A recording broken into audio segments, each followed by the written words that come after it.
همیشه برام سوال بود چطوری ژاپنی‌ها با اون همه زلزله و بلایای طبیعی تصمیم گرفتن معماریشون رو بر پایه چوب و کاغذ بسازن. منطقی به نظر نمی اومد. چطور میشه با این متریال‌های شکننده بناهایی رو بسازن که قرن‌ها عمر کنه و پابرجا بمونه؟ به خصوص وقتی به شهرهای بزرگ و مدرنشون نگاه می‌کردم، این تناقض خیلی بیشتر به چشمم میومد. چطور تمدنی که تو این دوران مقاوم‌ترین و محکم‌ترین ساختمان‌های ضد زلزله رو میسازه، تو گذشته‌اش با ظرافت و سادگی چوب و کاغذ زندگی میکرده. اونا به جای اینکه با زلزله بجنگن و یه دیوار سنگی خیلی بزرگ درست کنن که در نهایت اونم بریزه، اومدن با طبیعت همراه شدن. تو این ویدیو به نشون میدم که چطوری یک فلسفه پنهان پشت هر در کشویی، هر دیوار ساده و هر سقف شیبداری وجود داره که برای 1000 سال این تمدن رو پابرجا نگه داشت.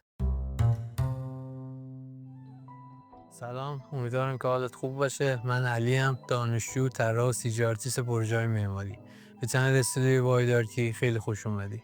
خب، معماری ژاپن هم مثل چین از یه جای خیلی ساده شروع شد. گودالای چاله مانند با یه سقف کاهگلی و پایه‌های چوبی. خیلی ساده و اولیه. معماری ژاپن یه رابطه خیلی منطقی و عمیق با طبیعت خودش داره. میدونی چرا؟ چون ژاپن پر از جنگل و بارندگیه. همین دوتا عامل باعث شده که ژاپنی‌ها از چوب به عنوان متریال اول و اصلی خودشون استفاده کنن و بیان سقف‌ها رو شیبدار بزنن. معماری ژاپن مثل خیلی از هنرهای دیگه‌اش مثل نقاشی و مجسمه‌سازی اومده از مدل‌های چینی‌ها الگو برداری کرده. تقریباً تمام متریالایی که ژاپنی‌ها تو ساختمان‌هاشون استفاده می‌کردن ریشه طبیعی داشتن. چون آب و هوای مرطوب ژاپن باعث شده بود که 90% جزیره‌های ژاپن پر از گیاه باشه. برای اسکلت اصلی ساختمان‌ها میومدن از چوب درخت‌های سوزنی برگ مثل کاج و سرو استفاده می‌کردن و برای دیزاین داخلی چوب درخت‌های پهنبرگ مثل بلوط رو به کار می‌بردن. برای ساخت درهای کشویی که بهش میگن شوجی میومدن از کاغذی که از درخت توت ساخته میشد استفاده میکردن. برای دیوارها هم میومدن از چوب بامبو استفاده میکردن که با ترکیبی از خاک رس، ماسه و کاه ساخته میشد. کفوش اصلی خونه ها هم تاتامی بود که با پوشال فشرده برنج درست میشد و با نه بافته شده پوشونده میشد. از سنگ فقط برای پی و پایه ستونهای چوبی استفاده میکردن و از خاک رس هم برای روکش دیوارها و ساخت کاشی‌های سقف. معماری ژاپنی شامل 4 دسته معابد، قصرها، آرامگاه‌ها و خونه‌های شخصیه. معماری خونه‌های ژاپنی یه ویژگی‌های خاصی داره و معابد بودایی و شینتو هم اصول مخصوص خودشون رو دارن. البته ناگفته نمونه که با ورود آیین بودا تو سال 552 میلادی خیلی از سنت‌های قدیمی ژاپنی عوض شده و بیشتر هنرهای ژاپنی با هنرهای چینی قاطی شدن که این قاطی شدن تو معماریشون خیلی بیشتر به چشم میاد. با ورود آیین بودا برای پیروان این دین یه سری معابد ساخته شد. معماری بودایی ژاپن انقدر از مدل‌های چین الگو برداری شد که قشنگ سبک دوره تانگ رو میتونی تو معبدی مثل هوریوجی ببینی کامل. ژاپنی‌ها لوکیشن معابد رو جوری انتخاب میکردن که از اون شهر یا اون منطقه دور باشه ولی اونقدری به مردم نزدیک باشه که بتونن راحت رفت و آمد کنن. ساخت معابد کار زمانبری بود و مثلا یه معبدی مثل هوریوجی توی جنوب غرب نارا حدود 20 سال طول کشید تا ساخته بشه. معبد هوریوجی یک معبد کوهستانی بود که به سبک شینگون ساخته شده بود. سقفش شیروانی 5 طبقه بود و یک سالن اصلی که توی قرن 6 میلادی ساختنش. ساختن شیروانی‌های 3 گوش برای معابد هم یکی از ویژگی‌های این فرقه ها بود. بعدها طراحی معابد طوری تغییر کرد که فضای بزرگتری داشته باشن و تندیس بودا وسط قرار بگیره تا عبادت کننده ها بتونن دورش جمع بشن.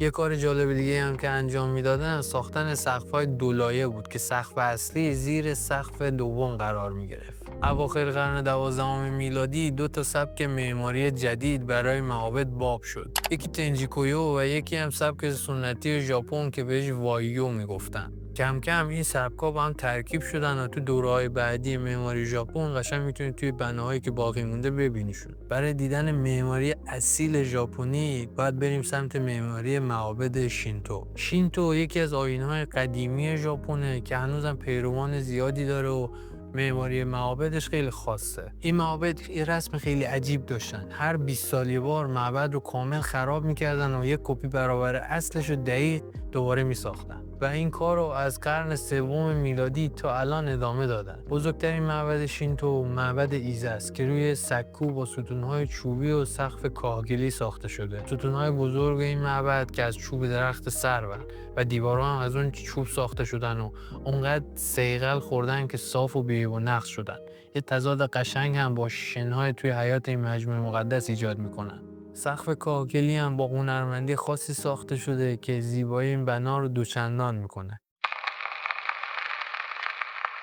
خونه‌های ژاپنی، چه اونایی که ساده بودن و چه اونایی که با شکوه اجرا شدن، تا همین اواخر بر اساس اصول معماری معابد شینتو خونه‌های مخصوص مراسم چای ساخته می‌شدن. خونه‌های ژاپنی همیشه یه ارتباط عمیقی با طبیعت اطرافشون دارن. چیزی که اینجا خیلی به چشم میاد اینه که برخلاف معماری ایران که بیشتر درونگراست، معماری ژاپن خیلی برونگراست. خونه‌های ژاپنی معمولاً از چند تا ستون چوبی تشکیل می‌شدن که وزن سقف رو نگه می‌داشتن. دیوارها هم هیچ نقشی توی نگهداری وزن سقف نداشتن و معمولاً کشویی بودن که راحت میشد جابجاشون کرد. تو خونه‌های ژاپنی معمولاً یک راه سنگی از بین گلدون‌های سنگی و خزه گرفته می‌گذشته و به دری می‌رسید که مهمونا بعد از شستن دستاشون از یه ورودی کوتاه وارد می‌شدن. توی این خونه‌ها میزبان و مهمونا توی اتاق خیلی ساده و بیرنگ و لعاب میشستن که حس صمیمیت بیشتری باشه و می اومدن برای احترام به طبیعت اصلا چوب‌ها رو رنگ نمی‌کردن و جوری استفاده می‌کردن که شکل طبیعی چوب و اون گره‌های طبیعیش باقی بمونه. تو معماری ژاپنی یک مقیاسی به اسم کن وجود داشت که کلا خونه‌ها رو بر اساس اون می‌ساختن. این واحد اندازه‌گیری از چین اومد که برای اندازه گرفتن فاصله بین ستون‌ها استفاده می‌شد. بعدها کن نه فقط برای اندازه گرفتن فضاها بلکه به عنوان یک مدول برای نظم دادن به کل ساختمان استفاده شد. ابعاد اتاقا رو بر اساس تعداد تاتامی که توش پهن میشد مشخص میکردن. ابعاد تاتامی ها هم جوری بود که 2 نفر نشسته یا 1 نفر خوابیده توش جا بگیره. این باعث میشد فضاهای مستطیل شکل به صورت آزادانه و منظم کنار هم قرار بگیرن. توی خونه‌های ژاپنی هر اتاق برای هر کاری مناسب بود. یعنی برای غذا خوردن، خوابیدن یا نشستن یک اتاق مشخص وجود نداشت. اینجوری بود که میومدن میز غذا رو پهن میکردن، غذاشون میخوردن، باز میز جمع میکردن و رخت خواب مینداختن. دیوارهای اتاق هم که متحرک بود و اصلا میتونستن دیوارهای بیرونی رو وردارن تا از هوای خنک یا آفتاب استفاده کنن. معماری ژاپنی رو نمیشه معماری توی اسکیل بزرگ توصیف کنیم، چون مخاطر زلزله‌های زیاد ژاپنی‌ها دیوارها و سقف‌های بلند و سنگین نمی‌ساختن که موقع زلزله خراب نشن. برای همین خونه‌هاشون چوبی بود و معمولاً از 1 یا 2 طبقه بالاتر نمی‌رفتن. یکی از بناهای جذاب معماری ژاپن پاگوده هاست که توی معماری چین هم بود. پاگوده های توی ژاپن از پاگوده های چین الگو برداری شد و بعد به یک ورژن تکامل یافته و بومی سازی شده رسید. ورژنی که با یک سری تغییرات برای بقا توی شرایط محیطی خاص ژاپن عالی بود و سالیان سال دوام پیدا کرد. البته اگه با پاگوده ها آشنا نیستی، تو قسمت تاریخ معماری چین قشنگ توضیحش دادم که فلسفه ساختشون چی بود، چه شکلی ساخته می‌شدن و چه ویژگی‌هایی داشتن. ویدیو و گوشه تصویر میاد، حتما ببینش. به همه سوالات در مورد پاگوده‌ها جواب میده. بریم سراغ کاخ‌ها. کاخ‌ها تو ژاپن معمولاً از یک ساختمان واحد تشکیل نمی‌شدن. هر کاخ شامل یک ساختمان اصلی و چند تا ساختمان فرعی بود که با راهروهای سرپوشیده به هم وصل می‌شدن. قلعه سفید هم یک نمونه خیلی موفق و به جا مونده از این نوع کاخ‌هاست. یه مشکلی که خیلی از ماها داریم اینه که به تاریخ معماری خودمون خیلی مسلط نیستیم و این بده. به نظر این ویدیو رو که گوشه تصویر میاد ببین، به دردت میخوره. خدا نگهدار.